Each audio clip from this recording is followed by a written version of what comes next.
भले ही दशहरे पर रावण को जलाकर हम बुराई के ऊपर अच्छाई की जीत का जश्न क्यों ना मनाते हो, और भले ही दुनिया रावण को इतिहास का सबसे बड़ा विलन ही क्यों ना मानती हो, लेकिन रावण एक विलन से बढ़कर भी बहुत कुछ था। आज हम आपको रावण से जुड़े ऐसे 10 फैक्ट बताएंगे जिससे रावण के बारे में आपकी राय शायद बदल जाए। नंबर 10, ब्रह्मा जी के 10 पुत्र थे, जिनमें से एक प्रजापति पुलस्त्य भी थे। रावण इन्हीं का पुत्र था, तो टेक्निकली रावण ब्रह्मा जी का परपोता था। नंबर 9, जब श्री राम ने लंका तक का पुल तैयार कर लिया था, तब लंका पर चढ़ाई से पहले महादेव के आशीर्वाद के लिए उन्होंने एक यज्ञ का आयोजन किया था। और क्योंकि इस पूरे विश्व में भगवान शिव का रावण से बड़ा कोई भक्त नहीं था, इसीलिए रावण भी इस यज्ञ में शामिल हुआ था और श्री राम को आशीर्वाद भी दिया था।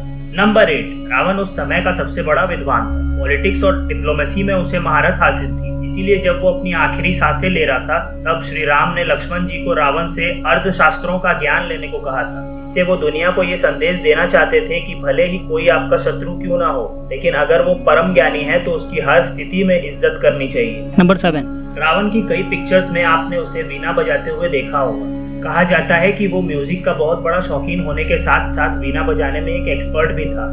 नंबर 6, जब रावण के पुत्र मेघनाद का जन्म होने वाला था, तब उसने सारे ग्रहों को उसके पुत्र के 11वें ग्रह में रहने का आदेश दिया था ताकि उसका पुत्र अमर हो सके। लेकिन शनिदेव ने उसका आदेश न मानते हुए 12वें ग्रह में प्रवेश कर दिया था। इससे क्रोधित होकर रावण ने शनिदेव को युद्ध में हराकर कैद कर लिया था। नंबर 5, जो सबसे पावरफुल असुर होते थे, उन्हें ये पता होता था कि उन्हें किसी विशेष कार्य से पृथ्वी पर भेजा गया है। रावण को भी ये ज्ञात था कि भगवान विष्णु के 7वें अवतार के हाथों उसका संहार निश्चित है। इससे उसे इस जीवन से मुक्ति मिल जाएगी।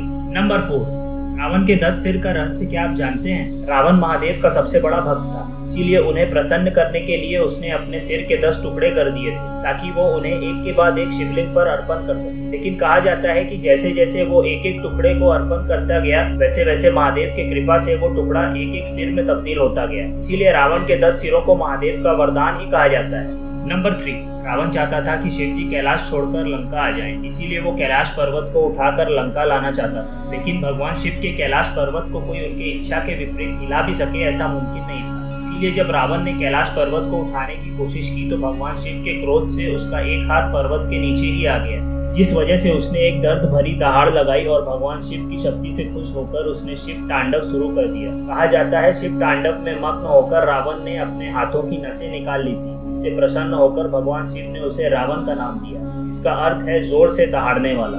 तभी से दशानन रावण के नाम से प्रचलित हुआ।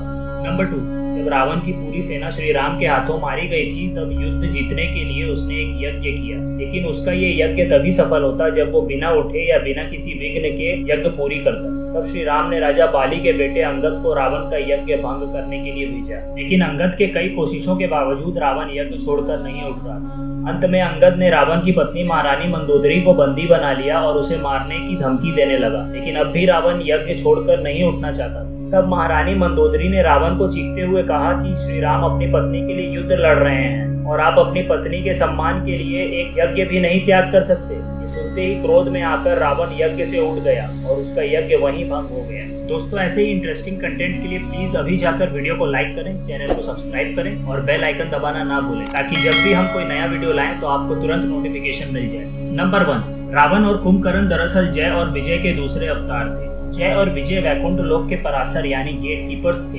एक बार जब ब्रह्मा जी के 4 पुत्र भगवान विष्णु के दर्शन के लिए वैकुंठ लोक आए, तो जय और विजय ने उन्हें रोक दिया और प्रभु से मिलने नहीं दिया। इसी वजह से उन 4 कुमारों ने जय और विजय को श्राप दिया कि वो धरती पर 3 बार भगवान विष्णु के शत्रु के रूप में जन्म लेंगे।